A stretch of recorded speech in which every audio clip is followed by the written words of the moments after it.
खालिद साहब, आज बड़ी अंदोहनाक खबर आई है।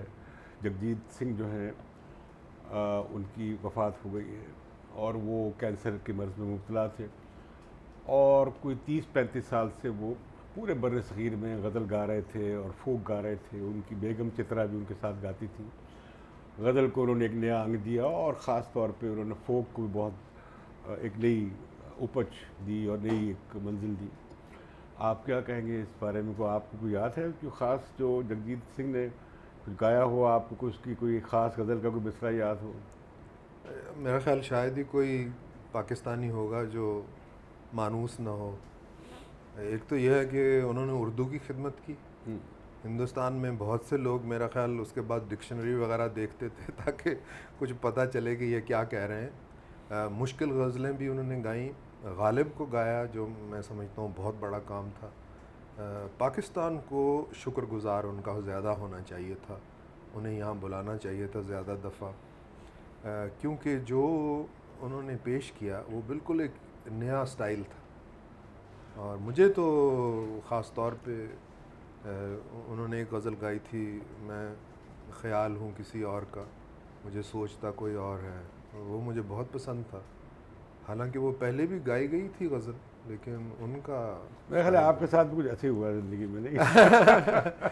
अजब साहब, ये जो ज़िया के ज़माने में जब बिल्कुल यहाँ पे सुकूत था और म्यूज़िक ख़त्म था और गायकी नहीं हो रही थी, तो मुझे याद पड़ता है कि जगजीत उस ज़माने में उभर कर आया और हम जेल में उसे जगजीत 78 में पाकिस्तान आए और उनके साथ चित्रा भी थी। और चित्रा एक बहुत ही हसीन औरत, और मेरा ख़्याल है कि पाकिस्तान और हिंदुस्तान ख़ास तौर पे यहाँ पर सलमान खान और करीना के बाद जो लोगों में बहुत ज़्यादा पॉपुलर हैं और जो लोग बहुत अच्छी तरह जिनको जानते हैं वो जगजीत सिंह हैं, और चित्रा उनके बाद आती हैं। और सिर्फ पाकिस्तान हिंदुस्तान नहीं बल्कि बांग्लादेश में और अफ़गानिस्तान में भी जो है वो आपको जगजीत सुनाई देखिए ये जो कितनी कनेक्टिविटी, कोई कोई शायर, कोई मौसीकार, कोई गायक, कोई नाचने वाला, कोई फनकार, ये कितनी बॉर्डर से अबव जो है, सरहदों से अबव ये लोगों के दिलों में बसते हैं और मोहब्बत की जोत जगाते हैं, प्यार की जोत जगाते हैं। इनका कितना बड़ा रोल है। अच्छा, मैं आपको बताऊं, एक और चीज़ है। हाँ। मसलन अगर आपका सकाफ़ती तसलसल किसी और मुल्क से है और आप उससे नफ़रत भी करते हैं, तो एक लिहाज से आप अपने आप से नफ़रत कर रहे होते हैं।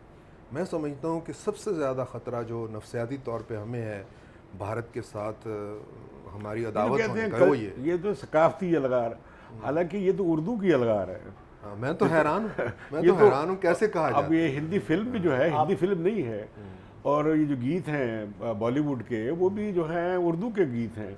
वो तो देखिए ना, उर्दू ही का समझिए उभार है। मैं तो हैरान, सकाफ़ती अलगार कैसे हो गई?